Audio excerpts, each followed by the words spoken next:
Pokémon Emerald Imperium stands as a counterpart to Radical Red, based in the Hoenn region, and I decided to take upon this challenge as a hardcore Nuzlocke. I also recently released the documents of this game, which I've used throughout the video, linked down below, and with that, the run begins at the van. However, before we step out the van, we are greeted with some randomizer settings. For this run, we chose to randomize the species in the grass and to randomize the abilities for these Pokemon. I am playing on the normal difficulty and not easy mode. However, to make things a little harder, a twist in this run is that we'll be doing a wheel spin for every 5 members and for every gym we defeat. The wheel will include any benefits like revives or negative like skipping an encounter. Now it's time for our starters. Birch gives us the option to check through all of the starters from each generation, and since this is randomized, our first starter that we see is an Eternatus, which was our immediate pick. And the nickname for our Eternatus was Anderson, who claimed this as their mascot. We decide to do our first wheel spin, which lands on chat choosing our next encounter, so the first route will be not under my control. The ability on our Eternatus was actually Triage, which gives priority to any healing moves, and Eternatus later on learns Recover, which makes this a very good ability. Our first encounter, which chat had to choose, was a Kubfu, which was very nice of them. This gives us an option for Urshifu single or Rapid Strike. For these routes, we are using the Dex Nav and also Easy Catch, so we can choose our encounter and have a guaranteed catch. So we grab a Reshiram in Route 102 and a Storm Drain Lucario in Route 103. In Petalburg City, we can fish and we get a Cleffa, and this is not really a personal favorite mon, but it's a fairy type which helps us out quite a lot. In the Petalburg Woods, we look for a Volcarona. Volcarona has Quiver Dance, so it has insane sweep potential, and it's a really good mythical Pokemon. And in Route 104, we catch a Samurott which has Shadow Tag. In this game, Samurott is not only just a water type, it also has the steel typing. With our first set of encounters sorted, we now have to go against Dawn from Sinnoh. She was quickly taken care of by our shiny Eternatus, which we used the shiny code at the start of the game. A few poison tails and it was enough to take care of the Piplup, and our entire team was defeated. When entering Rustboro, they added a patch of grass to get an extra encounter. I decided on taking the Yveltal, which has the simple ability. It's an incredible ability, but we won't be able to take much advantage of it since Yveltal does not get much setup moves, apart from maybe like Hoenn Claws or something. But in Route 115, we go for a fishing encounter, and it gives us a Mimikyu. Without its ability Disguise, this isn't really that useful. Route 16 gave us a choice between Pheromosa and Iron Treads, but we chose to go with Iron Treads because of its typing, which will be useful in the future battles. The cave was our last encounter before Roxan, and we obviously chose VGC's favorite Pokemon, Torracat, for Incineroar. Now with all those encounters sorted, Emerald Imperium has some side gym leaders from the Sinnoh region scattered across Hoenn. I lead off with our Lucario, who sweeps with some power-up punches and mark punches, and Rourke rewards us with a Muscle Band and the Rock Tomb TM for the future. Which then leads to our first gym battle against Roxan. Samurott was able to Aqua Jet the Rhyhorn, Yveltal swaps in on the Bulldoze and takes it down with a few foul plays, Lucario was able to swap in and Mach punches the Nosepass, and Iron Treads takes down the Rooper with a Bulldoze to get our first gym badge. We were now tasked with saving the old man's Pico, which was stolen by Team Aqua. So with the combination of our Lucario, power up punching the Glameow to one-shot it, and a couple Metal Claws to take care of the Spoink, we then had to swap out to our Eternatus on the Fire Fang and land a couple of Venoshocks to take care of the Mightyena. So now we have the Devon Scope, we save Pico, and we have access to Dewford. We forgot to spin the wheel for defeating Roxan, but we were blessed with a revive on any Pokemon under 580 BST. This doesn't include certain Paradox, Mythical, and Legendary Pokemons to be revived. We quickly grab the Cut TM before it was time to battle Brendan. We lead off with the Iron Treads, who completely walls the Golbat and its moves. It takes it down with 2 Rock Tombs, and Kubfu is out, so we swap out into our Yveltal on the Rock Smash and take it down to red health before Samurott comes back in to clean up with an Aqua Jet. Brandon's Glorvile was destroyed by a Venoshock by Eternatus, and finally, Treads comes out to kill the Hatchram with 2 bulldozers. We can finally grab a lovely boat ride through Route 105 to Dewford, where we can get some extra encounters.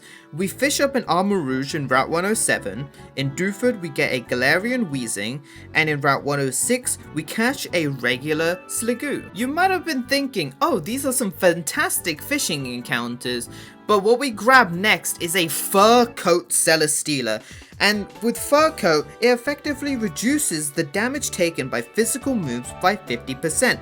And with its incredibly bulky stat line already, and the great typing of Steel Flying, this was going to be a powerhouse of a mon in this run. So with our team stacked up, Steven was given his letter, and in return, we get some citrus berries and a few other items for our journey. But before we can face Brawly, Princess Glaceon dropped 10 gifted memberships and requested that the Celesteela was named Celestussi.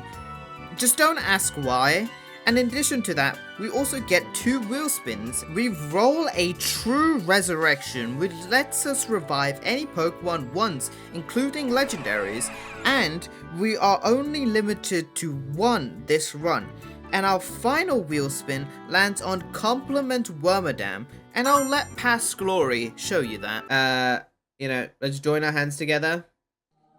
Oh, great Wormadam. You shall be named the greatest Pokemon of all time that hangs from a tree. Now that we have been blessed by Wormadam, it's time to brawl Brawly. We lead with our Iron Treads against the Pikachu Libre, who's an electric fighting type, to look for a one-shot, but he was immediately switched out to its Girder holding an Eviolite. Our answer to this was our Weezing, which one-shotted it with a Strange Steam. Our brand new Celesteela was a perfect counter to the Alolan Sandslash that came out next, and with a couple stomping tantrums, it was taken out quite quickly. Now that Lycanroc's out, we go into our Clefable and go for some flashes to reduce its attack stat. However, Pikachu swaps in to trigger its Lightning Rod ability. This got a little scary, but Weezing was able to take a +1 Electro Web and get a crit with Strange Steam to take it out. Eternatus was our answer to Hariyama, and it was no question that Hariyama goes down to a few Venonshocks. Lastly, Lycanroc is back out, and after a few switches, Iron Treads was able to take it out, and that was our second gym badge of this run.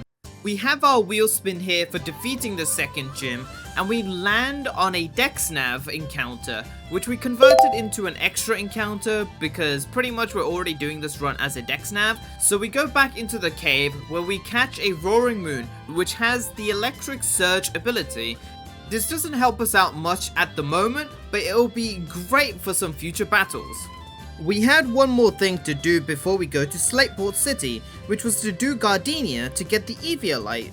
But during that, Dr. Mephisto showed a lot of support to grant us 4 wheel spins, but we decided to do those spins a little later on though. The actual battle with Gardenia was simple enough. A combination of Volcarona and Eternatus takes care of the Roserade, Celesteela takes down the fake tree, and Armrouge was easily able to clean up both of the Glooms in Gardenia's team, so we could get the Eviolite and a bunch of Leaf Stones as well. In Slateport City, we can fish up an encounter and we get a Plusle, who really doesn't help us much. It's fast, it gets Fake Out, but it's not really that good for the Nuzlocke. Now onto the wheel spins. We spun a box 1 random Pokemon that we have in our party, so they cannot be used until we defeat the next gym. We also land on a skip next encounter, which wasn't really good, but we skipped Route 109. We got another revive, however, under 580 BST, so a little positive there. And the next encounter was to be chosen by chat. So honestly, these 4 wheel spins weren't too terrible for us. For our actual next encounter, my chat chose Larvitar, who has the Protean ability. Now I do wish this was on Tyranitar, but it is a pseudo-legendary either way. Inside the museum, we have to defeat some Aqua Grunts. One of them actually gives us the Flip Turn TM, but for the battle itself, it's a back-to-back battle, which means we cannot heal in between each fight. Our best mon to lead against this low kicks was our Reshiram, but it took quite a lot of damage from the Tinted Lens ability the low kicks has, but 2 Fire Fangs was enough to take down the low kicks. Now with the Quillfish out, our Celesteela was our best answer. With the steel typing, it's completely immune to the bar barrage strat that it tries to do, and with a couple air slashes, it was easily taken down. We still had one more battle, and with our Reshiram with low HP, we had to swap out into our Lucario, who has Storm Drain. With a +1 boost now, we can go for a couple Aura Spheres to proc the emergency exit on the Golisopod. It swaps out into its Palpitoad, so we go out into our Celesteela, who has Mega Drain to be able to one-shot the Palpitoad. With the Quillfish out, we didn't have a reason to swap out at all. Celesteela is just way too strong with the Fur Coat ability, and it was able to take down the Hisuian Quillfish. And with the Golisopod at already half health, Celesteela was able to take it down with an Air Slash, and that is the back-to-back battle complete.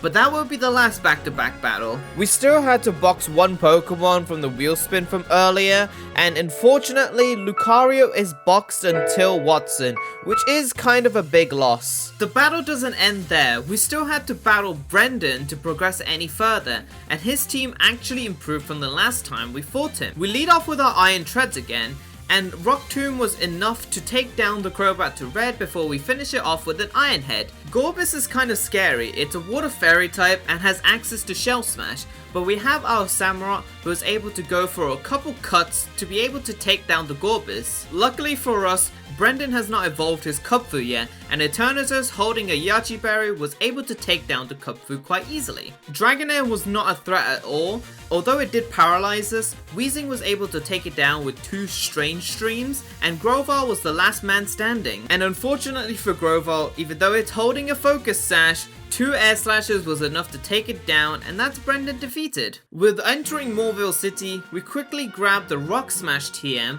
and we go over to Route 118 in the east to fish up a new encounter. Our fishing rod must have been hooked up with a magnet because we just got a Melmetal, and this Pokemon is absolutely busted.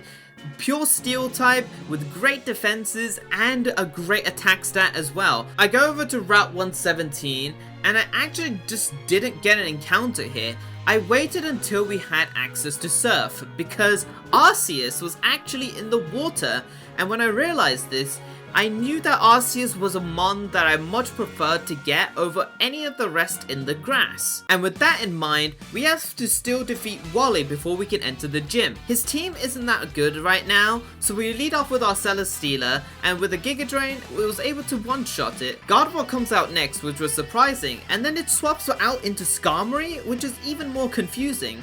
Our Celesteela is just breaking the AI for some reason, and with some time, our Celesteela was able to take down the Skarmory before Gardevoir again was sent out against my Celesteela. So with a couple Iron Heads, Gardevoir goes down, and Wally only had his Della Whoop Crickitude, and it was easily taken down with an Air Slash, and Wally was just sent home by a Celesteela. With the Wattson battle, I mentioned before that Volcarona was really good with Quiver Dance, so this is exactly what we did. Volcarona was able to set up 2 Quiver Dances, and the Dedenne goes for a Volt Switch. It was scared, and it procs our Citrus Berry as well. Wattson actually sends out his Luxray surprisingly, and we were in a great position because Luxray actually gains the Dark typing, making it very weak to Bug Buzz.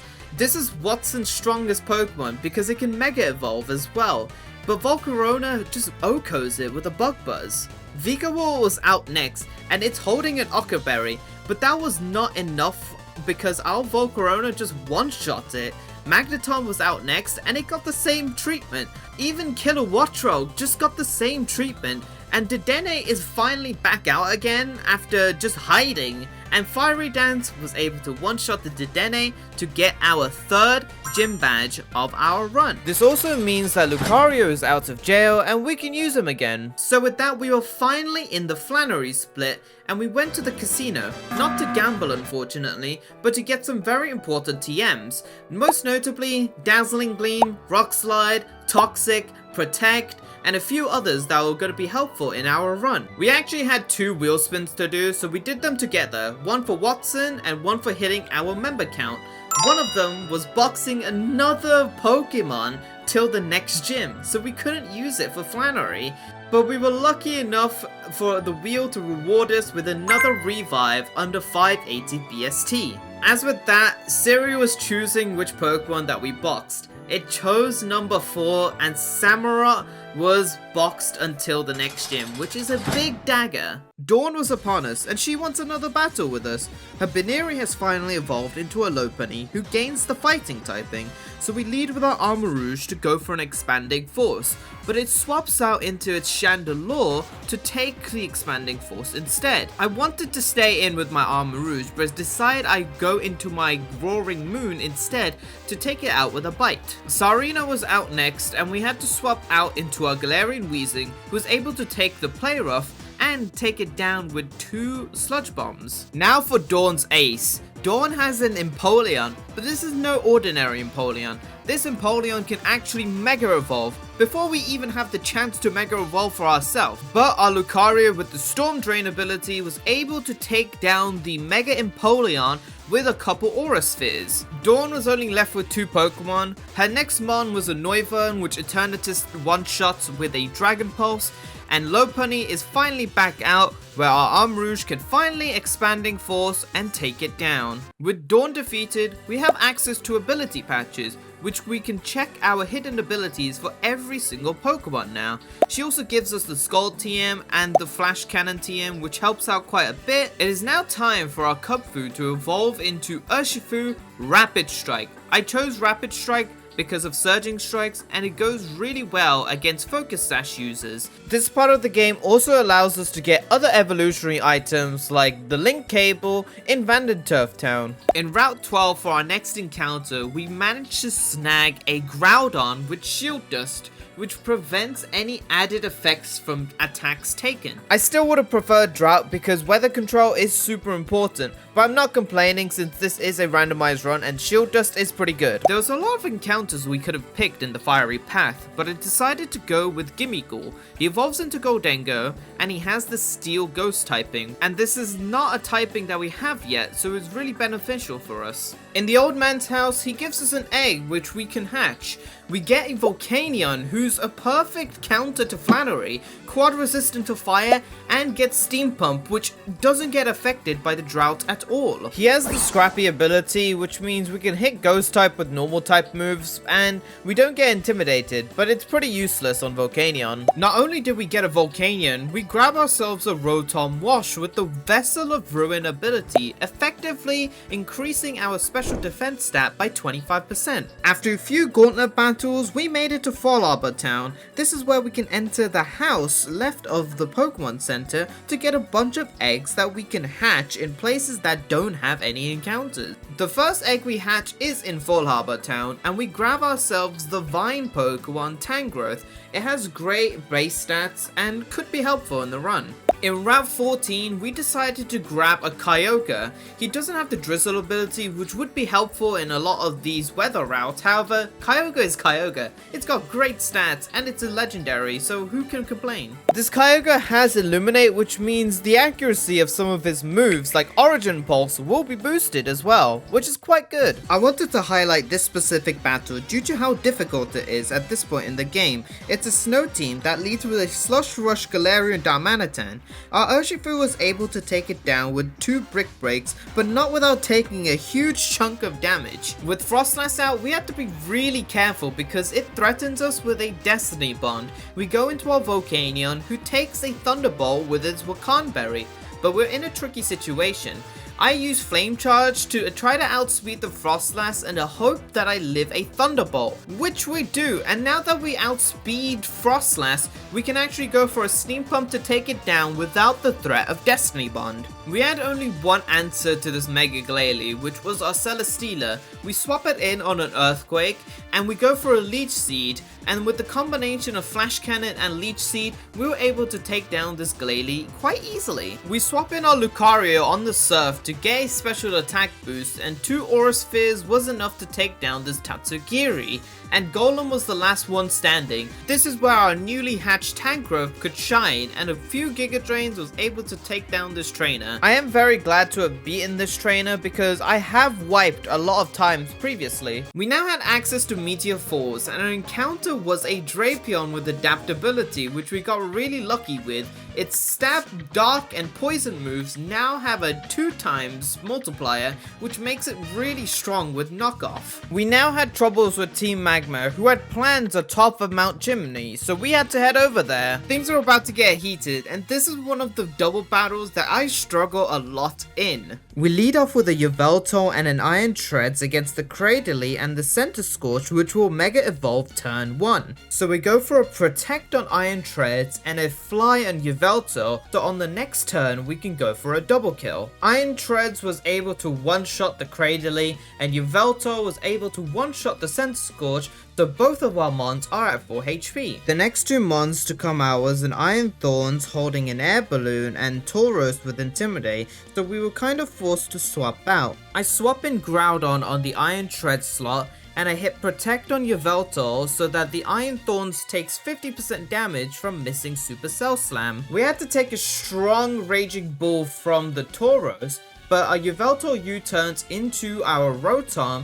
and Groudon goes for a Rock Slide, landing a flinch on the Iron Thorns and a good chunk of damage on the Tauros. This was my biggest misplay. I go Protect on Groudon, but instead they double into my Rotom, and my Rotom goes down, which is very unfortunate because that is our first death. Our biggest threat here is still the Tauros, so I go into my Eternatus, who can outspeed and go for a Dragon Pulse, and Groudon can take care of the Iron Thorns with a Rock Slide, and we are down to the final two Pokemon. I go for a Venoshock on the Serperior and swap my Incineroar in on the Leaf Storm, proccing my Sap Sipper. So in the next few turns, Venoshock was able to take down the Serperior, and we doubled into the Bombardier, taking this double battle down. Although we won this battle, it wasn't without any casualties. We had to say goodbye to our Rotom Wash, who didn't even really last long. This was his first major battle, and it's already been sent to the death box. Before we fight the very scary Maxie battle, I went on a side quest to battle Ursula, who can give us some setup moves that would help against Maxie. But little did I know, this battle was gonna be with casualties. It was meant to be easy, but these Oricorios with Dancer and Revelation Dance took down our Iron Treads, leaving us with another Mon in the death box. Luckily for us, Eternatus and Groudon were able to take down this Oricorio team, and now we can actually sweep Maxie. But also, it was not the end of the road for our Iron Treads, since we had a revive from one of our previous wheel spins. I just mentioned that we could sweep Maxie, and luckily for us, our Urshifu Rapid Strike can do exactly that. Since we now had access to the move Trailblaze, our Urshifu can actually sweep this entire battle. We go for a bulk up so we take less damage from the body press, and now we go for the Trailblaze so we can outspeed everything. Now this is where the fun begins, because now our Urshifu can just go for Surging Strikes to kill the Gigalith on Mega Camerupt, and also on the Chi-Yu, and then also on Howlucha, and also the Colossal, to then click Brick Break on the Cacturn to one-shot, and that was Maxie cleared. We have just one more encounter left before we face Flannery. We decide to grab a Celebi. I don't have a grass type on my team, so this was a perfect pickup. It also has the Quill Rush ability, which is from Hisui and Decidueye, making the Celebi a lot stronger. It is now time for Flannery. Her ace is a shiny Mega Infernape, and with the old patch, it has adaptability. We lead off with our Roaring Moon and go for a Stomping Tantrum, but she predicts the second Stomping Tantrum and goes into our Rotom Heat with Levitate. I swapped my Reshiram to Toxic Stall it with Roost as recovery, but it eventually led to Infernape switching in. My only answer to Infernape was our Eternatus, and thankfully Eternatus was able to one-shot it with a Sludge Bomb. Torkoal comes out, and this was taken care of by a Steam Eruption from Volcanion. Rotom comes back out, and it just gets Toxic Stored by Reshiram before I do the exact same thing to the Walking Wake, but just by my Kyogre. I had a slow 1v1 against the Scovillain with my Sliggoo. I could have taught it Sludge Bomb, but I didn't realize it back then, so Ice Beam it was, and eventually take it down. And so finally, we put a stop to the Ninetales from our Eternatus to claim our 4th gym badge. For our success for beating Flannery's gym, Brendan comes in and gives us the Mega Ring, allowing us to Mega Evolve for ourselves. At this point in the game, my level cap has increased to level 56, so we can actually have have some fully evolved Pokemon, so I decided to do some Sinnoh Gym leaders to get some Mega Stones, items, and TMs that could be really handy for us. First up was Fantina. She has a team full of Ghost type, and so we lead off with our Iron Treads, who goes for an Iron Head on Miss Magius, since Miss Magius is a Fairy typing. A Galarian Corsola comes out for Fantina, and we go into our Roaring Moon to go for a Night Slash, and it was a clean and simple Oko from there on. Gallade comes out, and we U-turn on the Gallade and swap out into our Yveltal, who goes for an Aerial Ace to take care of the Gallade. Don't be fooled, because this Banette is actually not Banette, it's an Illusion Zoroark, so we go out into our Tyranitar to take a Flamethrower, and then pivot into Incineroar to take the Dark Pulse. We fake out to break the illusion, and a couple Fire Punches was enough to take down the Zoroark, to then bring out the actual Banette, which has a Mega, so we go into our Tyranitar once more, and a simple Crunch was able to one-shot this Banette, and that is Fantina completed. Quite easy, I'd say. But Maylene was gonna be a lot more difficult. Not only does she lead with a Meloetta, she has a Mega Lucario in the back, and a King Gambit once you get through her team. My plan here was to use Goldengo to take care of every Pokemon before the King Gambit comes out. I'm running Substitute, Charge Beam, Recover, and Dazzling Gleam. The Meloetta here can't really touch us, so we set up a +4 special attack boost with Charge Beam and make sure our Substitute is up before the next Pokemon is out. With the Garganacl out, even with the +4 Dazzling Gleam, it was not enough to kill, and Garganacl was able to break our Substitute. But not to worry, as the Mega Lucario is out, but we resist every move it has and kill with a Dazzling Gleam. Hisuian Lilligant comes out holding a Focus Sash, but meets the same fate as the Lucario as well. Pangoro doesn't outspeed us, so we just one-shot it with a Dazzling Gleam. And so finally, our Urshifu can take care of the King Gambit with a close combat to get us another couple Mega Stones and the Drain Punch TM. We can look into some progression now. This part of the game has us face an incredibly difficult double battle to obtain the Surf TM, which we can't even use until we beat Norman. I lead off with my Incineroar and Volcarona against the Excadrill and Rotom lead, so we double into the Excadrill with a fake out Fiery Dance to pick up the kill. Rotom goes for a Confused Ray, which was fine, but what wasn't fine is that the Mega Sandaconda was out that threatened to take down both my Volcarona with a Flying Stab move or my Incineroar with a high horsepower. I tried to make a play here for minimal risk. I swap out my Incineroar to Groudon to take a potential high horsepower and U-turn on the Rotom to break the Focus Sash and bring back out my Incineroar to take the potential flying move. But unfortunately for us, the AI had other plans. It went for a high horsepower on my Volcarona slot, which means our poor Incineroar was taken out unexpectedly. With our Incineroar down, I bring in my Urshifu Rapid Strike, so I can go for a Surging Strikes on the Sandaconda, and my Groudon goes for a Rock Slide to take care of the Sandaconda and do a little bit more damage onto the Rotom. Now the only mon the right side has is the Sandy Shocks. It threatens our Urshifu, who is confused by the Rotom. I bring out my Tangrowth on the upcoming Thunderbolt, but unfortunately we got paralyzed and Groudon was hit by a Confusion and hit himself in Confusion, so this turn was really terrible for us. I wasn't really sure what to do this turn, so the safest play I could do was Scout with a double Protect, and also it would mean that the Sandstorm would take out the Rotom, so we were at least in a better position than we were before. With the Rotom down, Mr. Rhyme comes in.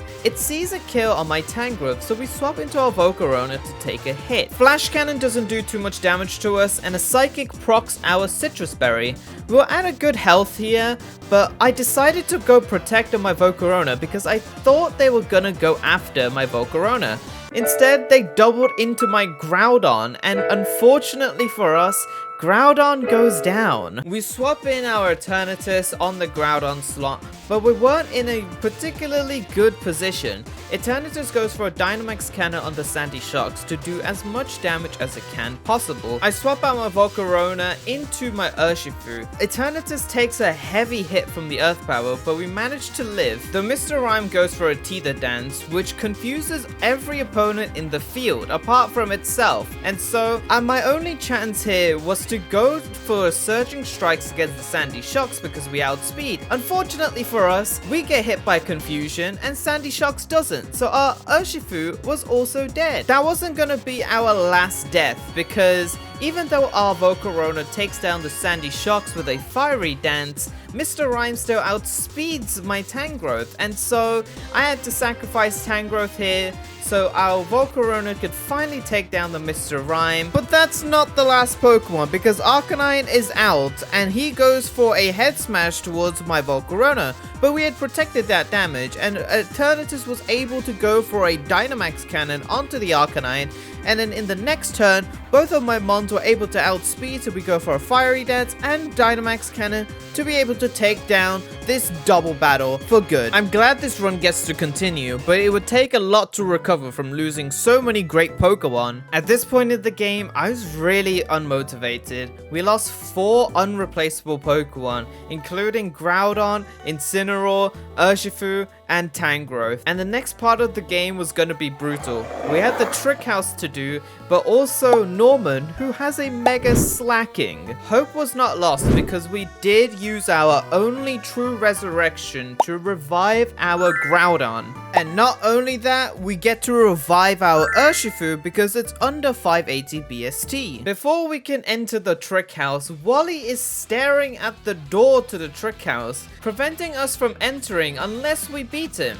I lead off with our Galarian Weezing, who was able to take care of the Sneasler with a couple of strange steams. We were quite low HP, and the Gardevoir comes out. Wally's Gardevoir can now Mega Evolve, so we swap into our Goldengo. I realized I made a mistake here as well, because we don't have Flash Cannon on our Goldengo, so instead I go for a Recover as the Darmanitan comes out. Groudon takes a lot of damage from that Flare Blitz, proccing our Citrus Berry as well, so we had to swap into our Eternatus after scouting that it was going for Flare Blitz with a Protect. Eternatus was able to outspeed the Darmanitan and take it down. Mega Gardevoir was back out, so we swap into our Goldengo to take a Psychic. However, we're still in a bad position here, so the only thing I could do was go back into my Groudons to be able to take a hit. Instead, the Mega Gardevoir swaps out into the Galvantula, so we go into our Eternatus to take a Bug Buzz and take it down with a Flamethrower after. And once again, Mega Gardevoir is out, so we go into our Goldengo. This time around, I kinda stall the Gardevoir and take it down to a health, where we can swap in our Eternatus and go for a Sludge Bomb to take it down. Corviknight was finally out, and so Volcanion was our answer. 2 Flamethrowers was enough, and now we got the Wishy-Washy, who is a big threat because his stats are absolutely insane. However, we have our Lucario with Storm Drain, and we go for a couple power-up punches whilst it goes for some Ice Beams, and close combat was enough to take Wally down. We now had access to the Trick House, which is a massive gauntlet. The Trick House has 3 different stages, each with 3 separate boss battles. Now, I won't be covering everything in the Trick House, but the most notable thing that happened was that our Urshifu unfortunately lost to the Magnezone with a Thunderbolt, and the rest of the battles went quite cleanly and we did not lose anyone else. After defeating the Trick House, we gained access to a lot of different TMs that will be really useful, and now with a level cap increase, we had to fight Norman and his Mega Slacking. For context, Mega Slacking loses its Truant ability and gains Comatose, meaning it can attack every turn and cannot be given a status condition like burning it to reduce his incredible attack stat. But we had one Pokemon that could bully him. With enough prep done, it was time to face Norman.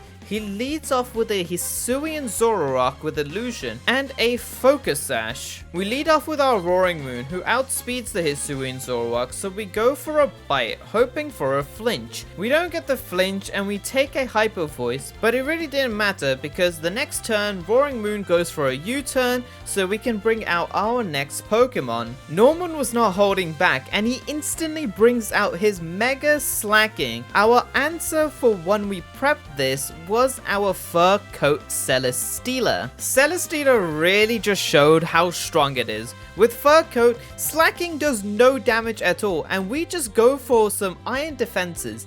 We set up a Leech Seed so we can store the Slacking, and now it was just doing no damage to us, so a couple of Air Slashes and Leech Seed turns, which was enough to take down the Slacking, which was Norman's ace. With the threat gone, there's still 4 separate Pokemon that we still had to defeat. We go set up a Leech Seed against the Ursaluna and go for a couple Giga Drains, which was enough to take down the Blood Moon Ursaluna.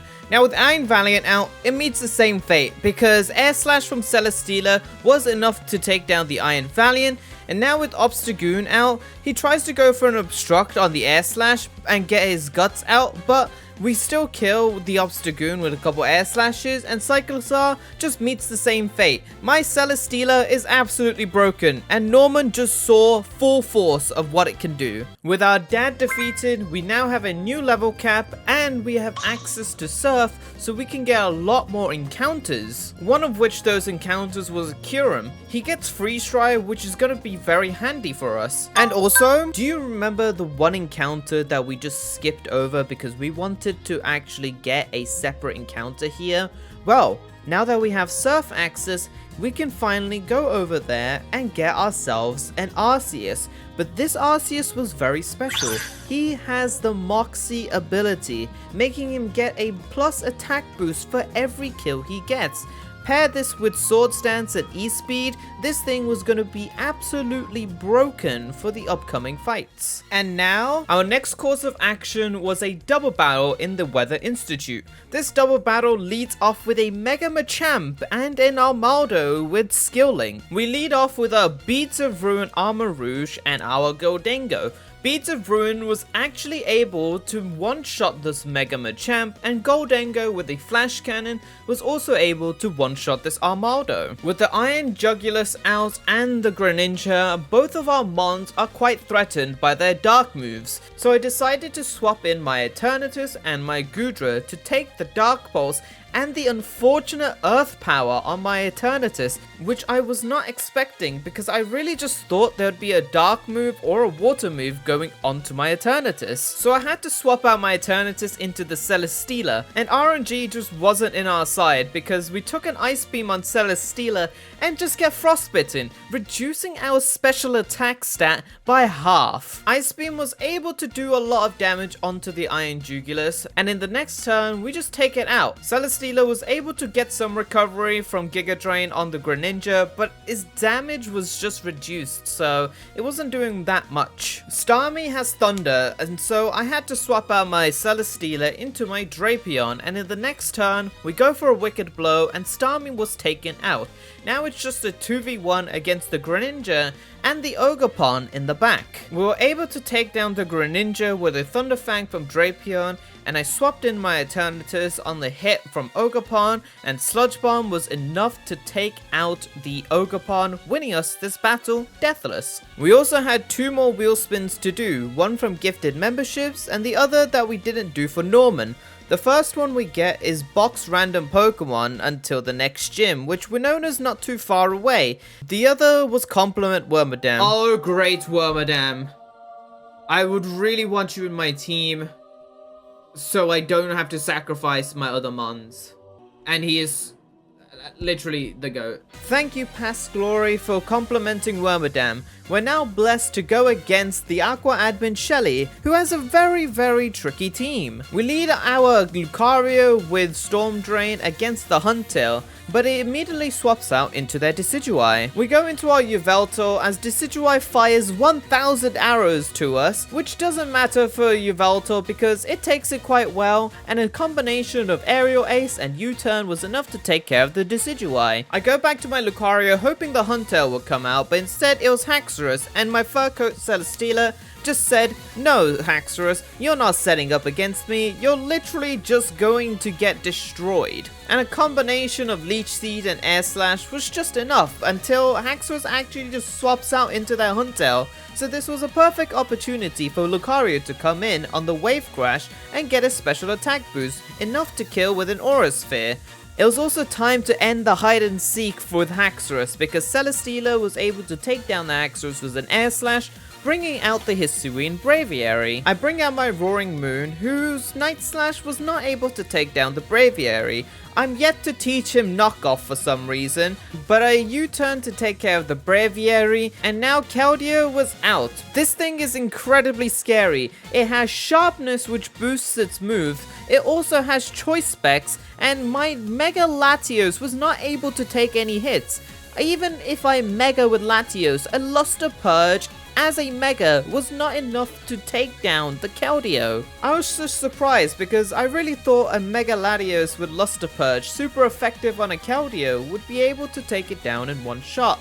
But we still outspeed and were able to take down the Keldeo regardless. And for Shelly's last Pokemon, she has a Mega Gyarados, and Urshifu Rapid Strike with Drain Punches was enough to take down the Gyarados, and that is the Weather Institute complete. You would think after doing a lot of battles in the Weather Institute would be enough for this portion of the game, but no, Brendan had other ideas and he wanted to challenge us for another battle. He leads off with his usual Crobat, and our Iron Treads is again the lead. We go for a couple Rock Slides, which was enough to take care of the Crobat. Brendan now decided to evolve his Kubfu into an Urshifu Single Strike. He threatens us with a Drain Punch, so we swap out into our own Urshifu to take that, and we go return the Drain Punch to him, but instead he swaps out into his Dragonite. Goldango was the perfect option because he does not have any moves that are super effective against me.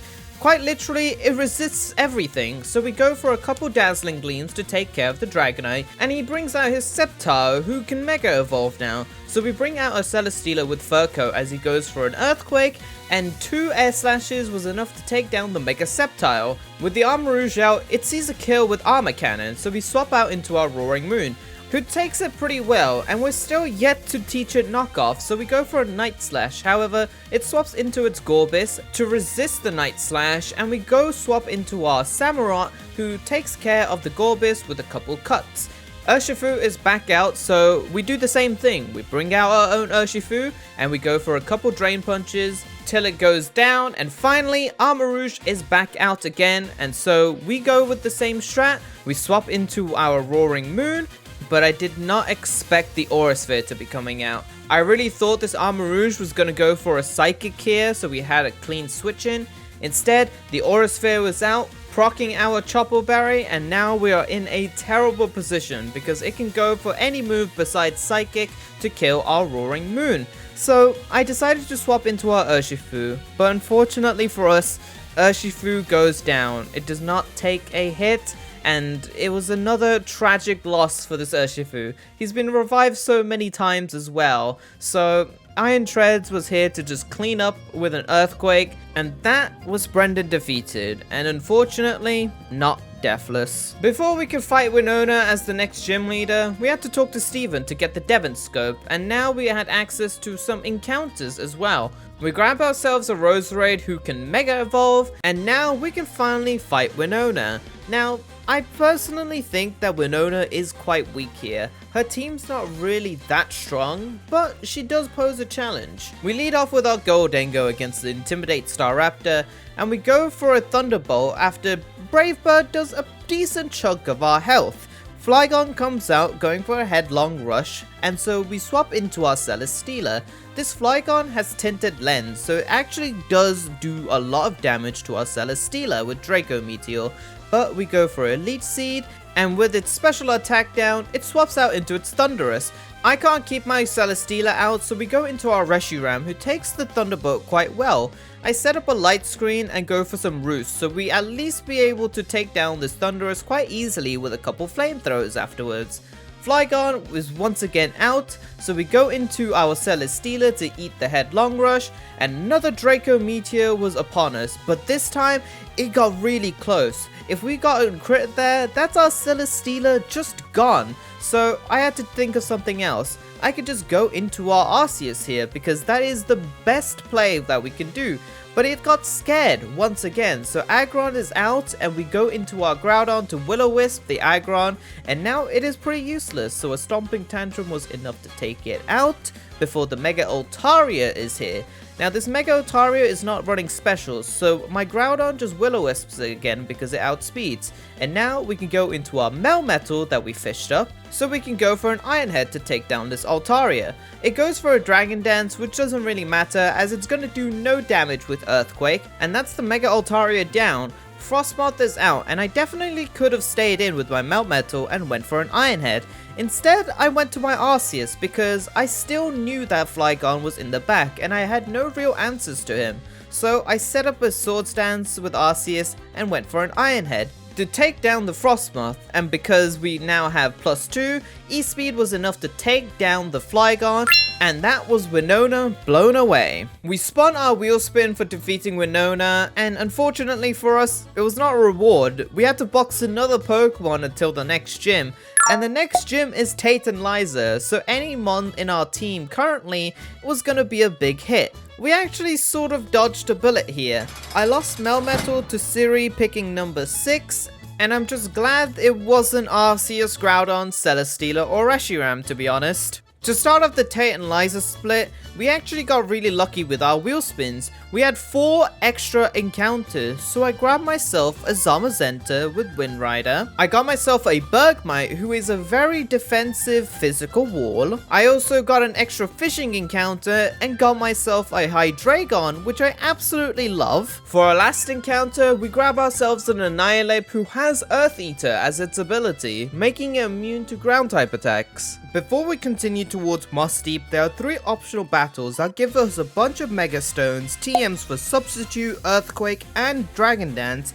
and all the choice items. And as we approach the end game, we're gonna need all of these items that we can get. So the first battle is against the actual developer of the game, Irif24, and he leads off with a Rillaboom. It brings out the Grassy Surge, but that does not matter because Eternatus just takes it out with a Sludge Bomb. Alakazam gets swapped out, and no way our Eternatus is taking a Psychic, so we go into our Drapion, who is immune, and we go for a knockoff, but unexpectedly it swaps out into the Tyranitar, knocking off their Chopple Berry. This actually works out pretty well for us because we can go into our Zamazenta, and regardless of this Tyranitar going for Dragon Dance, we still outspeed, and a Body Press was able to take it out in one shot. Yet again, the Alakazam is out, and so we go into our Drapion, and finally, we're able to just go for a Wicked Blow after taking a Focus Blast. And it was easily taken out because Alakazam has no defense stat. Irif sends out his Ampharos, and now we just go into our Groudon here.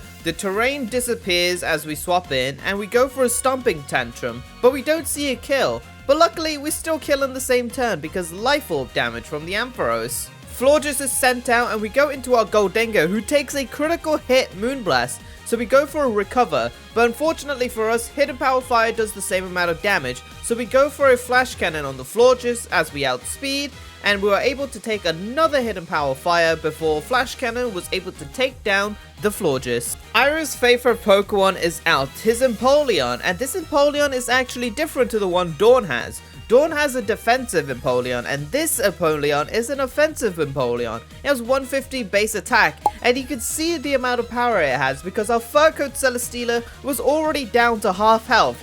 So we swap out into our Eternatus to take a Liquidation, and we also had to take an Iron Head because it outspeeds our Eternatus. We go for a Thunderbolt, which does not kill, and now I was left in a tough position because my Eternatus does not outspeed, and there's a chance that Iron Head actually kills me here. I could swap out into my Zamazenta, but this Empoleon has Draw Peck, which would do a lot of damage to me, and I wasn't even sure if Zamazenta would be able to outspeed, so I decided to stay in on my Eternatus and go for a Thunderbolt. It goes for an Iron Head on me, and unfortunately for us, we get flinched. The only thing I could do here was swap out into our Zamazenta, and luckily for us, he was able to outspeed and kill the Empoleon with a body press, and that was Irith defeated. Now this next battle was going to be a lot easier and a lot more straightforward.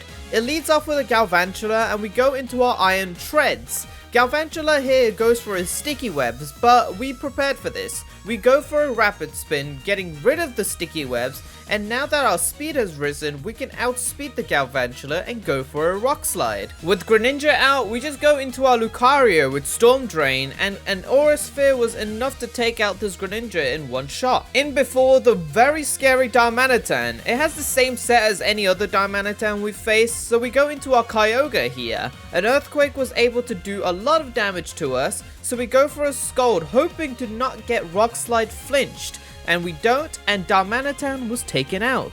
Mimikyu is out, and I go swap into my Avalugg, who is a physical wall for this Mimikyu. I break the disguise with Icicle Crash, and Play Rough at +2 was not enough to do over half damage to me, so I go for a Recover on the Mimikyu as we get some health back with Cheek Pouch, and now we're in a strong position here where 2 Icicle Crashes was enough to take down this Mimikyu. My friend Malamar is out, and it goes for a superpower with Contrary, so we go for a Wicked Blow that crits all the time. With our Drapion, 2 Wicked Blows was enough to take down the Malamar, and Torterra gets sent out. This is a special Torterra who gets a Mega Evolution, and not only that, it has Ice Eater, removing its ice weakness as well, but Celesteela was just able to take it out with 2 Air Slashes. This is the final battle of these optional fights, and Trainer Cap sends out their Alolan Muck, so we go for a Rapid Sprint to break the Air Balloon. We try to go for an Earthquake, but it swaps out into their Celesteela. I go into my Reshiram here to take the Flamethrower, and I really just didn't kill the Celesteela here. Fusion Flare did do a lot of damage, but it decided to go for a Light Screen and Roost to get our health back in a sense, so we can actually prepare for the next few mons that come out. Donphan is here, and we go into our Avalugg here, who tanks an Earthquake, and literally it just does not do any damage. A couple of Icicle Crashes was enough to take care of this Donphan, and we did not get flinched either, to where the Charizard now comes out, and this gets a little scary, because this is Charizard X, and a Flare Blitz does a lot of damage with Tough Claws. Luckily for us, 2 Flare Blitzes does not kill, and we actually live on 3 HP, to where an Earthquake was able to take down the Charizard, and Conkeldurr was out threatening us with a kill. So we go into our Annihilate to just spam Drain Punches till it just gets a crit with a Fire Punch and a Thunder Punch, and it got really scary here. So we swap out into our Reshiram here, who was able to take a Thunder Punch and then go for a Fusion Flare to be able to take down this Conkeldurr. Lantern gets swapped down, and we just go into our Kyurem. I purposely gave it the Lumberry so we couldn't get Thunder Waved, and a couple Freeze Dries was able to take down this Lantern.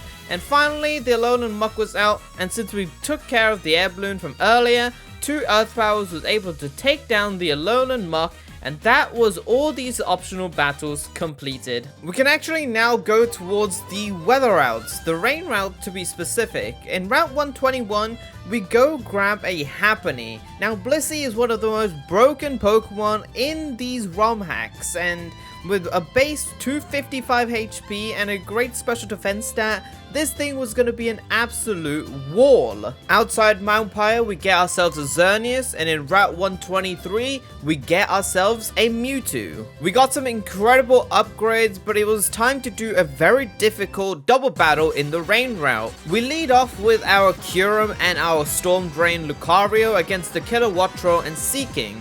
My Kyurem here can go for a Freeze Dry against the Kilowatt Trowel, and my Lucario can go for an Aura Sphere on the Seaking just to do some damage. We get an Oko on the Kilowatt Trowel, giving us a special attack boost with Grim Neigh, and the Dreadnought comes out. Now this Dreadnought can actually Mega Evolve. It uses its Gigantamax form, but our Kyurem outspeeds this Dreadnought, and plus with the special attack boost, this was an easy Oko.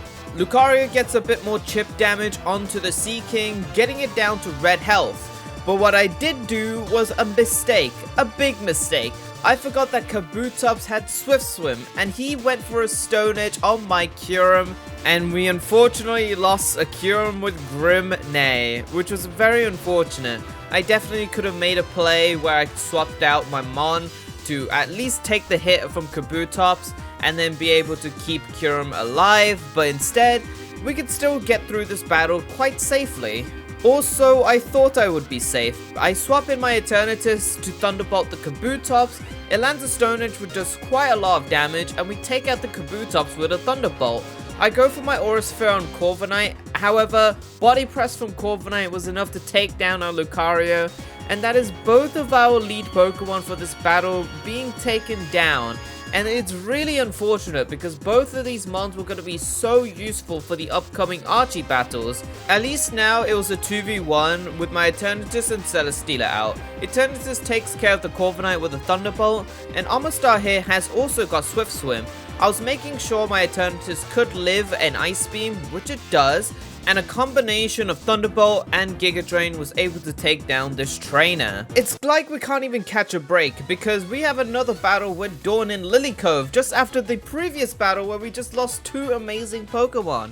Dawn leads off with her Lopunny, and she doesn't even have a Mega for this Lopunny yet, which is surprising because at this stage of the game, it should be able to Mega. My Eternatus was able to take it down with a combination of Dynamax Cannon and Sludge Bomb, and the Noivern is out, so I go into my Kyogre to go for an Ice Beam. However, it swaps out into their Meowscarada, and it takes a lot of damage, so I go into my Celesteela to clean up, and Chandelure is out. So we go into our Blissey, who is an absolute wall, and we go for a Toxic Stall with Protected Soft Build, and it was easily taken out. Dawn does have a new Pokemon though, an Iron Boulder, so we go into our Groudon to take the Sacred Sword, and a Will-O-Wisp to just negate the damage Iron Boulder is doing, and an Earthquake was able to take down the Iron Boulder till the Noivern comes back again, and I was tempted to go for a Rock Slide, but I just thought Blissey was just gonna be easy to take down the Noivern with a couple Ice Beams. And now finally, Dawn sends out her Empoleon, which we've seen before. I go into my Volcarona here because our Volcarona actually has Dry Skin, so we go for a couple of Fiery Dances to take care of the Empoleon, and that was Dawn defeated once again. Dawn does give us an Assault Vest and a level cap increase, and we can go into this house to be able to have access to egg moves. Now this is very important because our Blissey can finally get Seismic Toss, which was going to be very useful to deal a lot more damage with Blissey. We go back to Mount Pyre and I grab myself a Gabite, a Dragon Ground type, and it's just going to be an incredible pseudo. And now we were in the Aqua Hideout where we had to put a stop to Archie's antics. He leads off with an Overcall with Intimidate and goes for some Toxic Spikes. I ideally wanted to get rid of these Toxic Spikes, but I eventually just failed because I Rapid Spin before it even sets up the spikes, and eventually the Overcall just swaps out with a layer of Toxic Spikes against us. Basculegion comes out and we go into our Avalok, who takes the Wave Crash and procking our Citrus Berry with the Cheek Pouch gets us back to full health. I pretty much recover spam here and hit a crunch to get it down to at least orange health, and eventually I hit a crunch when we were at a good health to take a hit, and Basculegion goes down. Now Archie Sharpedo comes out and it is a Mega, so we go into our Hydreigon, who takes up a crunch, and we set up the Grassy Surge as well. This doesn't really matter, but we go for a Fickle Beam to be able to do some damage to the Sharpedo, and I just go for a U-turn to take down the Sharpedo, and we can have a switch in so we can actually just bait out a different Pokemon that we want to face against. So I swap into my Iron Treads where the Iron Bundle comes out here. He gets a Quark Drive boost in speed, so I just swap into my Volcarona to take the Hydro Pump with dry skin and go for a Fiery Dance. And luckily for us, we gain a special attack boost, and one more Fiery Dance was going to be able to take down the Iron Bundle, and Hidden Power Flying was not going to do much damage to us. With Electros out, this was one job for Blissey to do.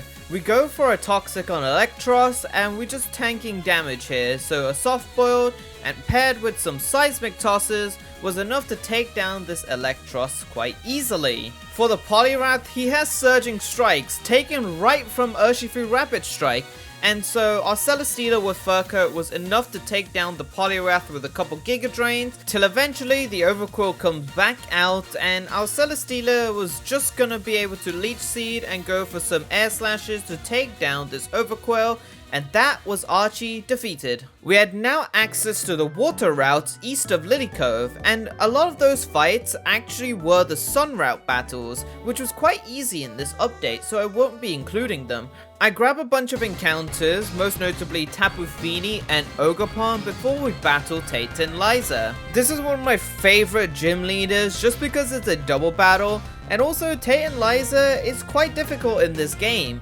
But we made it quite easy. Our Roaring Moon was the answer to everything. My Roaring Moon had the Choice Scarf, so it could outspeed the Iron Leaves, and my Iron Tread goes for an Iron Head against the Tapu Lele to take it down. The Farigiraf and the Espathra are out, so with my Iron Treads I go for a Rapid Spin, so I can always outspeed the Espathra. I go for a knockoff on the Farigiraf with my Roaring Moon, who takes it down in one shot. Lumina Crash does not do much damage to my Iron Treads at all, but it does lower our special defense. It was fine because now we can still outspeed, and because of our Roaring Moon's Choice Scarf, Roaring Moon can outspeed the Mega Alakazam, and we can take it out with one shot. I also just go for a knockoff on the Espathra, which was enough to take it down, and now it's just a 2v1 against the Mega Kangaskhan. A combination of Iron Heads and knockoffs was enough to take down the Kangaskhan, and that was Tate and Liza made very, very easy.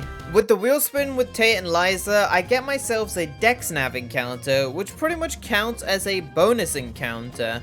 Luckily for us, I was looking for a Zeraora, and the route outside of Sootopolis City, we find a Zeraora in the water. And I was really lucky because this was going to be very useful for the upcoming battles that we have to do against Maxie and Archie once again. And at the Magma Hideout, we grab ourselves a Regigigas, which we can't really go wrong with. Our next objective was to stop Maxie at the Magma Hideout, but first we had a back-to-back battle against the Magma admins. I lead off with my Zeraora, who's a great lead against this Talonflame. We go for a Fake Out to get rid of the Gale Wings and a Plasma Fist to take care of the Talonflame, and now the Superior comes out. This gets a little scary, so I go for a Volt Switch and go into my Blissey, who is my special defense wall. This Superior has Leaf Storm and Contrary, and it got an unfortunate crit, and I didn't really think that Blissey would die here, but it did, and we just lost a Blissey to a Superior using Leaf Storm Contrary. We got it through a decently low health, and it's toxic, so it wasn't the end of the world here for our run. However, we were feeling the loss of Blissey later on, so I swap into my Zamazenta, who'd be able to outspeed the Superior, and we go for a Body Press, but little did I know, Body Press was not able to kill the Superior at all, and it lived on 1 HP, and my Zamazenta also goes down. I must have hit the lowest of low rolls with my Body Press, because that should have definitely OHKO'd the Superior there, but instead it didn't, and we go into our Zeraora as the Center Sword comes out, and I go for a Volt Switch so I can go into my Volcanion,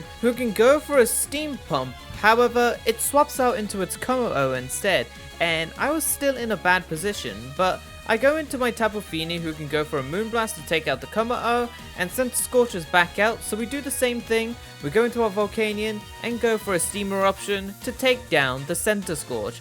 But we still had one more battle, because this is a back-to-back battle.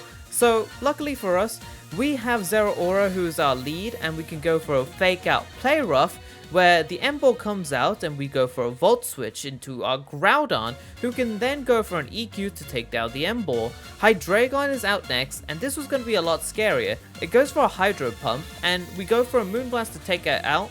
And now lastly, it's the Houndoom, and this Houndoom was going to be a big menace, because it outspeeds pretty much our entire team, and Zeraora does not have close combat to be able to take it down. My only play here was to go into my Zeraora, and we take a Sludge Bomb, so we have a Fake Out and a Volt Switch to go into our Groudon.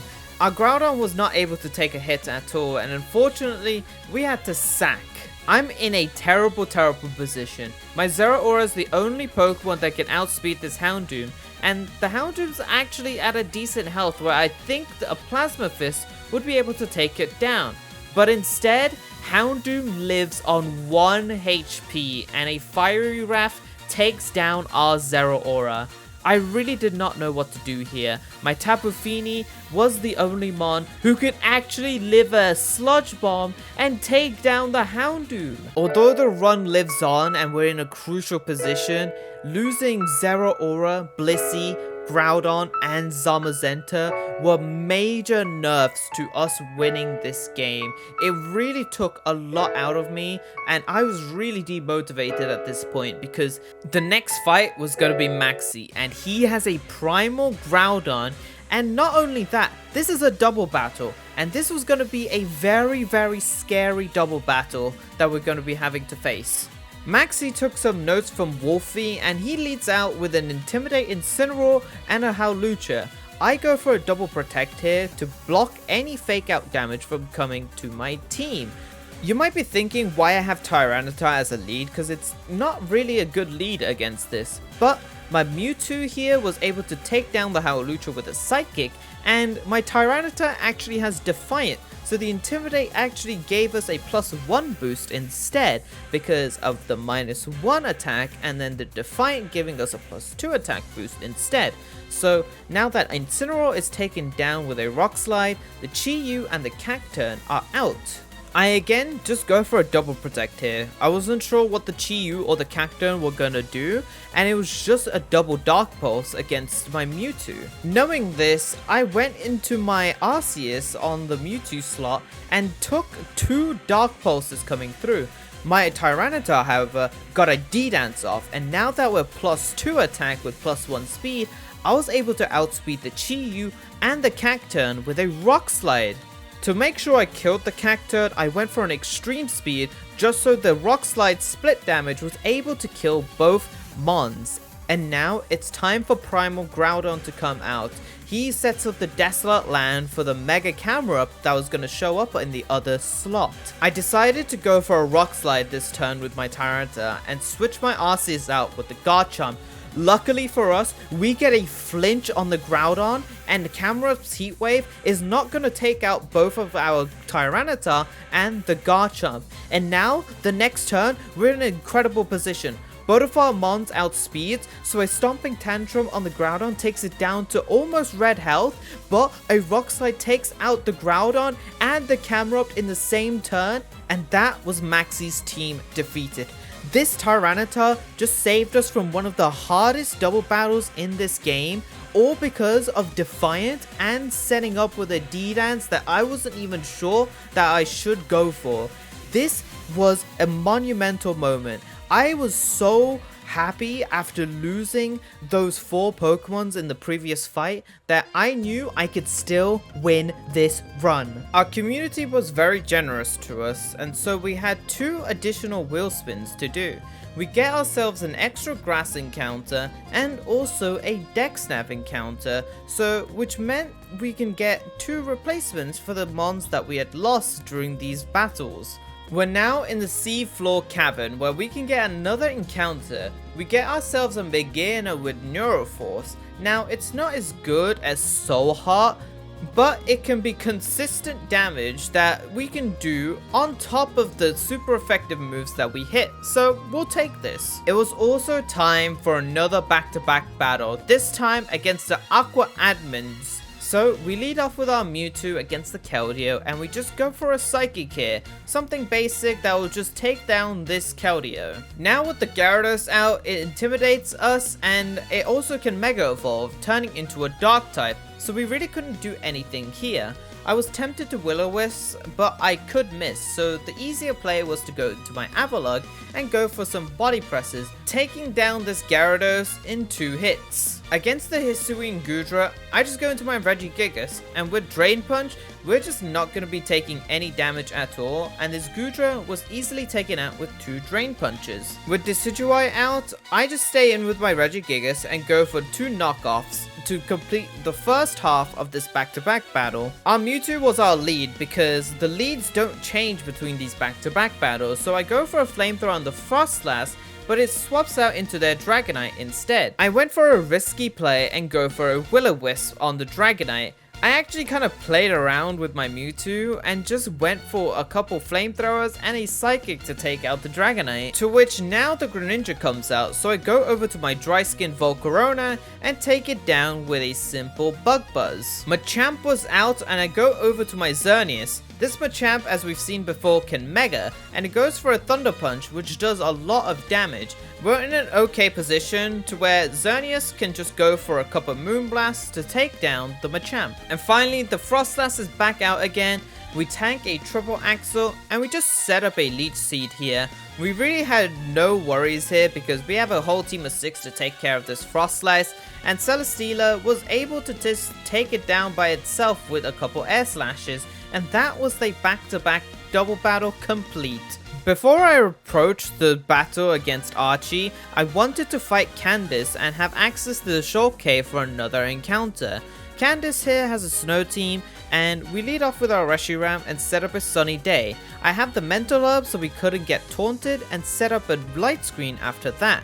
We had the Fusion Flare up, and now Baxcalibur is out, so we go into our Melmetal here to take the Glaive Rush and go for a double Iron Bash to take down the Baxcalibur. With the Galarian Slowking out, we go into our Drapion, who with one Wicked Blow was able to take down the Slowking. With the Chien Pao now out, I just go into my Avalugg here to take all the physical hits.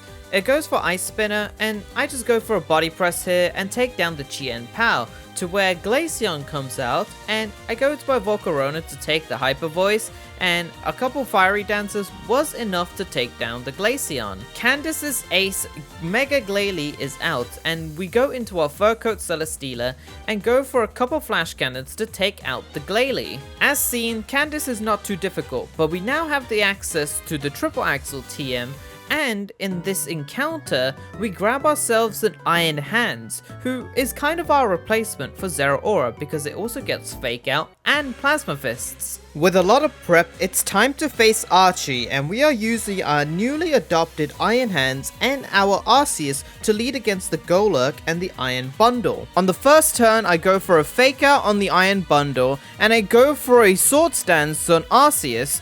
My Iron Hands did take a bunch of damage from Poltergeist, but I did also let it take a Hydro Pump from the Iron Bundle before my Arceus lands a Triple Axle on Golurk to take it down. A Drain Punch recovers a lot of our health, but it does not kill the Iron Bundle. With the Quaquaval out, I go for a Protect on Iron Hands and E-Speed to take down the Quaquaval, to where now Primal Kyogre is out, and I just Oko it with a +4 E-Speed, and I swap out my Iron Hands to Goodra. An E-Speed on Sharpedo was another Oko, and a Giga Drain was able to take down the Iron Bundle before the Electros, who was the last one standing, had no chance against our 2 broken Pokemon, and we had won against Archie in this double battle. Moxie Arceus is probably one of the most broken Pokemon I've used, and this is not the only time where Arceus shines. Since we now had access to Sootopolis and the Cave of Origins, we can now get ourselves another encounter. Kartana was the best encounter out of everything we saw, so it was an easy pickup, but I wasn't really going to use it that much. But the thing is, we had to go to Sky Tower to stop Drake and his plans. He had captured the Rayquaza at this tower, and this is one of the hardest double battles in Emerald Imperium to this day. I don't even know how to even plan for this double battle because Drake has so many good Pokemon that it just makes it so difficult to work around. He leads off with a Magearna and a Salamence with Intimidate, where I lead off with my Mewtwo and my Reshiram. Mewtwo goes for an Ice Beam against the Salamence, where my Reshiram goes for a Fusion Flare onto the Magearna. Mewtwo OHKOs the Salamence and Magearna does get a Soul Heart boost, but it does not matter because Reshiram here OHKOs the Magearna before it can even use it. Now things are a little trickier. Tauros Aqua Breed has come out with another Intimidate and an Archaludon who's gonna be very bulky to kill. My only play here was to do damage, and a Psychic was enough to take down the Tauros, but this Earth Power from Reshiram had a roll to kill the Archaludon, and we landed the roll, and it was actually incredible because now the final two Pokemon are out for Drake. Rayquaza, who can Mega Evolve and is holding a Focus Sash, and the Gouging Fire with a booster energy, increasing his attack stat at the same time. I decided to stay in and I go for an Ice Beam onto the Mega Rayquaza, which was not enough to kill because also it's holding a Focus Sash, but Delta Stream makes my Ice Beam weaker. And luckily, Rayquaza goes for an Earth Power on Reshiram, which does not kill, and my Reshiram is able to outspeed the Gouging Fire and OHKO the Gouging Fire, where it's now a 2v1 against the Mega Rayquaza, and we are in a position to win. My Mewtwo can outspeed, and I just swap out my Reshiram to my Celesteela, and that is Drake complete. The hardest double battle completed in Emerald Imperium, and I was so happy. We can now return to Sootopolis where we can face the final gym leader Hoenn for the 8th gym badge, the final one that we need for this run, and we lead off with our Kartana against the Tapu Fini. I try to go for a Leaf Blade against the Tapu Fini, but instead the Rapidash swaps out. This is a Galarian Rapidash who is Fire and Fairy type. And I swap out into my Eternatus to just recover spam because this Rapidash has Life Orb, and I was just trying to kill it with Life Orb damage instead. I don't know why, I could have just clicked Surge Bomb, but the Ursaluna comes out now and we go into our Celesteela to take the high horsepower. And now I just Giga Drain against the Ursaluna, and it really can't do any damage to us, and its defenses keeps getting reduced to where now the Flutter Mane comes out. So I go over to my Magearna, but instead it swaps out into that Tinkaton instead and goes for a Gigaton Hammer, and I just go for a double Iron Bash with my Melmetal twice to take care of the Tinkaton. And now it's back to the Tapu Fini. I take a Surf on Kartana as I switch it in, and a Leaf Blade was able to take it out, to where now Flutter Mane comes out, and I go back to my Magearna switch, taking a Moonblast, and a couple Flash Cannons was enough to take down this Flutter Mane. With the Diancie out, this can Mega Evolve, and I go into my King Gambit, who takes an Earth Power with my Shucker Berry, and I wanted to just go for an Iron Head because I thought I'd be able to take another Earth Power. But that was not the case, and Diancie takes down our King Gambit. Although quite a rough death, it was fine because our Celesteela could come in and take a Diamond Storm which does a lot of damage, but a Flash Cannon was able to OHKO the Mega Diancie, and that is our 8th badge required. And the only things we had to do now was Victory Road and the Elite Four. Our final wheel spin for defeating Hoenn was an extra fishing encounter. Now, I don't really think encounters are really going to be necessary at this point. We'd have to be really lucky in our fish encounter to get a legendary, and instead we get a Frillish instead, which can go into a Jellicent, but without its regular ability of Water Absorb, which would be really helpful for the Elite Four, it's not gonna be worth it for us. Climbing up the waterfall to Evergrande City, we grab ourselves a Metang for a pseudo legendary. Now, I wasn't really sure if Metang was gonna be used, but we had 2 rival battles to do before we enter Victory Road. and this was gonna be tricky. First up is Dawn, and we lead off with our Yveltal with a Choice Scarf to be able to outspeed the Pheromosa and go for a dual wing beat to take it out. Iron Boulder is out, and it's got a speed boost because of the booster energy. So we go into our Runerigus, who takes a Mighty Cleave, and we go for a Will-O-Wisp so the Iron Boulder does less damage. And an Earthquake paired with the burn damage was enough to take it down to where now the Empoleon comes out. And I just go into my Arceus here to take a Surf, and I just land a couple of Earthquakes to just take down this Empoleon. I was thinking of going for Sword Stance, but instead I just go for another EQ, and a Flash Cannon gets a crit on me, so I had to switch out.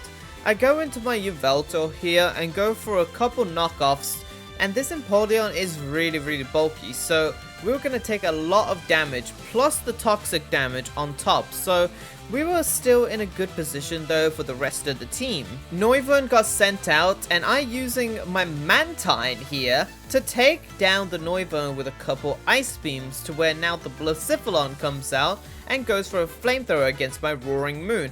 I go for a knockoff where Blacephalon's Mind Blown takes a lot of recoil damage, and now lastly the Meowscarada is here, so where our Melmetal goes for a Body Press and a double Iron Bash to take down the Meowscarada, and that was Dawn defeated for the final time. We also had a final battle against Brendan, and he leads off with a Crobat, where I lead off with our new Metagross. A Zen Headbutt was enough to take down this Crobat in one shot, and now with the Volcarona out, I had to swap out instantly into my Eternatus, who takes a Fiery Dance, and a couple Dynamax Cannons was enough to take down this Volcarona with ease. Dragonite was out, and I swap out into my Melmetal here on the Dragon Claw. Ice Punch was enough to take down this Dragonite in 2 hits, and we were in a strong position. Now Urshifu comes out, and I have to go into my Galarian Weezing on the close combat and go for a Strange Steam, which is quite effective, and Urshifu is taken down. With the Sceptile out, this was another job for Celesteela. He goes for a Sword Stance, but it wasn't going to do enough damage, and Sceptile was taken out with 2 Air Slashes to where now the Tapu Fini comes out, which I stay in with my Celesteela and set up a Leech Seed. I take 2 Hydro Pumps, and I was like, I need to swap out here, so I go into my Celebi, who was my actual reason to take down the Tapu Fini, and that was Brendan defeated for the final time. We were not done with our rival battles, because as we enter the victory road, Wally wanted his final battle as well. He leads off with his Sneasler, where I'm leading off with my Choice Scarf Yveltal once again. He goes for a Fake Out, but a dual Wing Beat was enough to take down this Sneasler. Wally has a new acquired Raging Bolt, so I swap into my Cryogonal on the Thunderbolt, and we take a lot of damage. So with a Freezy Frost, we take the Raging Bolt down to low health, but it was not enough, and I got paralyzed with this Thunderbolt, and eventually I managed to go through this and take it down with another Freezy Frost. Wally's Darmanitan had eyes on my Snowflake, so I go into my Garchomp to take a Rock Slide and take a Flare Blitz on top of that and go for an Earthquake to take down the Darmanitan. With the Shaman Sky out, I go into my Goodra to take the Seed Flare. It reduces our special defense harshly, but it was enough where we can still tank one and go for an Ice Beam to take it out. Gardevoir is out, so we go into our Metagross to go for 2 Bullet Punches, and now Celesteela was his final Pokemon. I go into my Iron Hands, which I forgot to level up, but I go for a Plasma Fist, but we get flinched unfortunately. We still land 1 Plasma Fist though, which does not kill, and we go into our Yveltal and knock off the Celesteela to take down Wally once and for all. We now had access to the rest of the victory road, and there was a lot of mini boss battles which I won't be showing everything as it would take too long, and we did make it out without losing the 6 Pokemon that I was gonna use into the Elite Four. I got rid of all my throwing abilities at the victory road because this Melmetal just died to a Destiny Bond from Ghastly, and I thought it was pretty funny. We're now at the Elite Four, and the Elite Four is very scary. Each of the Elite Four has 2 separate teams that you can randomly roll, and I had no idea which ones we're gonna get. In Radical Red, they usually tell you what Lorelei team you will get, but in here, you get nothing. The 6 Pokemon I chose was my Moxie Arceus, my Mewtwo, my Fur Coat Celesteela, Iron Hands, Reshiram, and Regigigas. All of these mons are super strong and also super bulky, which is what we need for the Elite Four.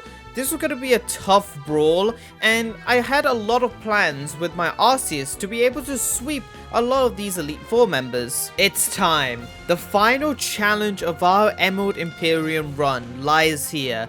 Do we win? Do we lose?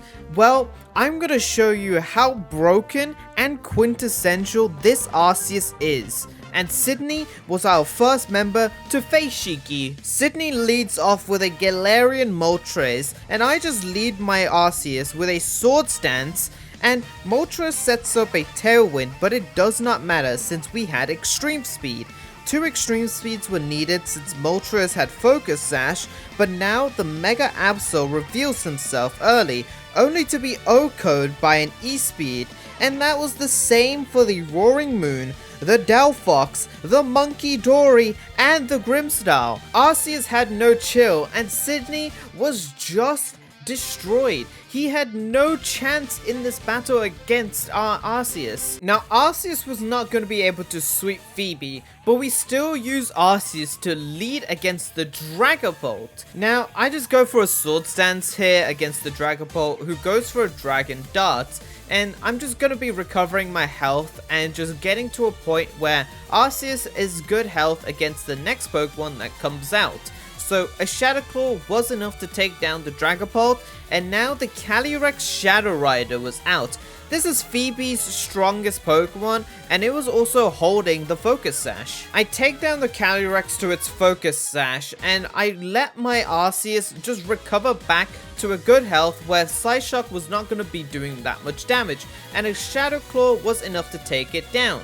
But with Gengar out, he has Focus Blast, so I had to swap out here. I'm not risking my Arceus at all, so I go into my Mewtwo, who takes a Focus Blast, and my Mewtwo has the Choice Scarf here, so it can just outspeed the Gengar and go for a Psychic, and that was the Gengar down. Drapion comes out looking for a Wicked Blow against my Mewtwo, but I just swap out into my Celesteela and go for a couple Air Slashes against the Drapion, where it's going to be an easy 2-ko. This Petron is actually so scary. It has 160 defense, and a lot of my mons are physical attackers. So I swap it to my Regigigas, who's able to take it down to red health by 2 knockoffs before it parting shots to its Annihilate. I managed to swap in my Mewtwo against the Annihilate bulking up, and it was done from there. Mewtwo was able to Psychic the Annihilate and the Petron, and that was the Elite Four Phoebe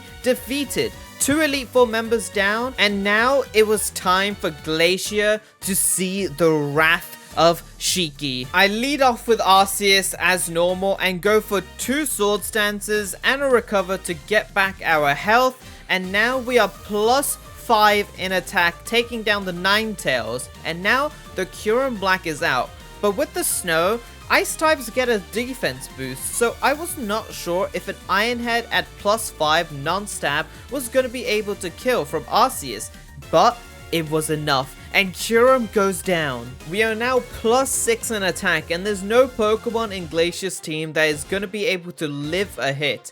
E-Speed on the Mega Abomasnow was enough to take it down. E-Speed on Volcanion was taking it down as well. The same for the Galarian Darmanitan Zen mode, and finally the Electivire. And Glacier was nowhere to be seen by the blizzard caused by Arceus. You're now wondering why Cynthia is here? Well, we defeated Drake earlier, and he pretty much retired, so Cynthia had to step in to take down my Arceus. I go with a +4 Sword Stance. Eventually, the Spiritomb lands a Dark Hole and puts us to sleep.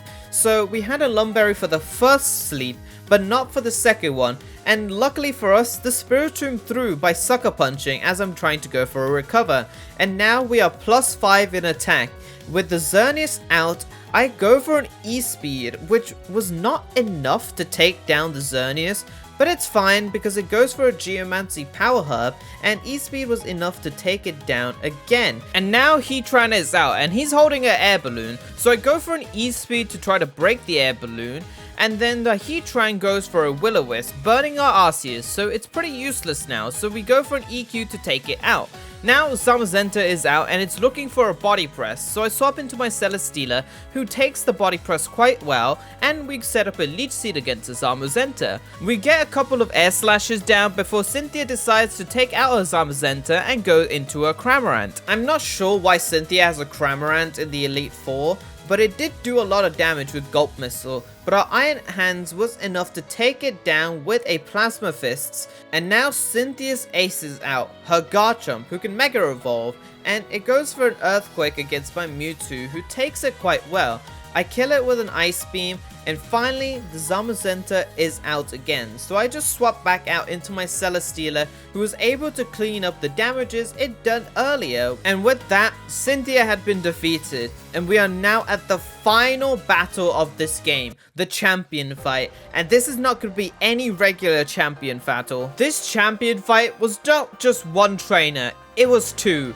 It was Steven Stone and Wallace in a double battle, leading off with two Empoleons, which is the face of this game, both of which who are shiny and can Mega Evolve. So I go for a Fake Out on the Empoleon offensive, and Mewtwo takes it down with an Earth Power. Steven's Empoleon flip turns on my Iron Hands and goes out into his Metagross, where Wallace brings out his Primal Palkia against us. The Primal Palkia was the threat here, so I go for a Protect on Iron Hands and go for an Earth Power on the Palkia, where the Metagross now goes for a Meteor Mash on my Mewtwo. My Mewtwo was under pressure here, so I go into my Celesteela, who takes a Spatial Rent and a Meteor Mash, and my Iron Hand goes for a Drain Punch, doing good damage against the Primal Palkia. I wanted to Flamethrower the Metagross, but instead, the Primal Palkia goes for a Hydro Pump, taking down our Fur Coat Celesteela that we've had since the start of this game. Luckily, my Iron Hands also lives a Zen Headbutt from the Metagross,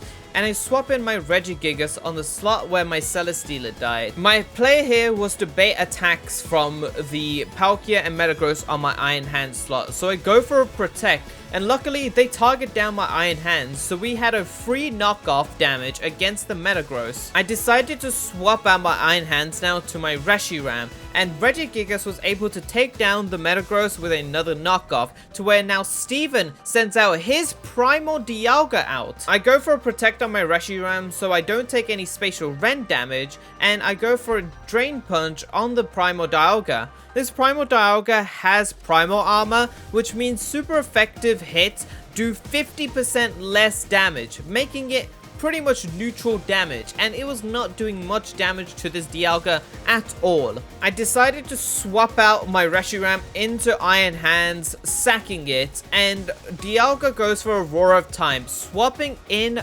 my Arceus. I swap in my Mewtwo to do as much damage to the Dialga as I could with an Earth Power, but it goes down to a Flash Cannon, and my Arceus sets up a Cosmic Power. You might be thinking why I might be Cosmic Powering, but this was the ultimate play I could do. I swap back out my Regigigas, who goes for a knockoff on the Suicune, and I keep setting up Cosmic Powers with my Arceus until it gets to the point where I can just go attack the Suicune with my Body Press, which takes it down.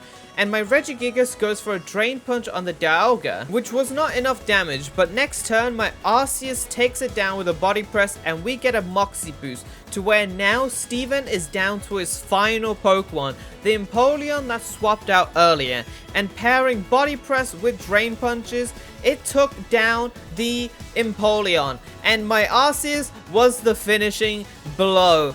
This was an incredible battle and an insane run where we had such a roller coaster of emotions, and now we are the champions of Pokémon Emerald Imperium 1.2 to win such an incredibly difficult RomHack for the first time ever. It was just so joyful, and if you've enjoyed this journey, I've been playing the new update in my streams, so make sure you hit that subscribe button, and thank you so much for watching.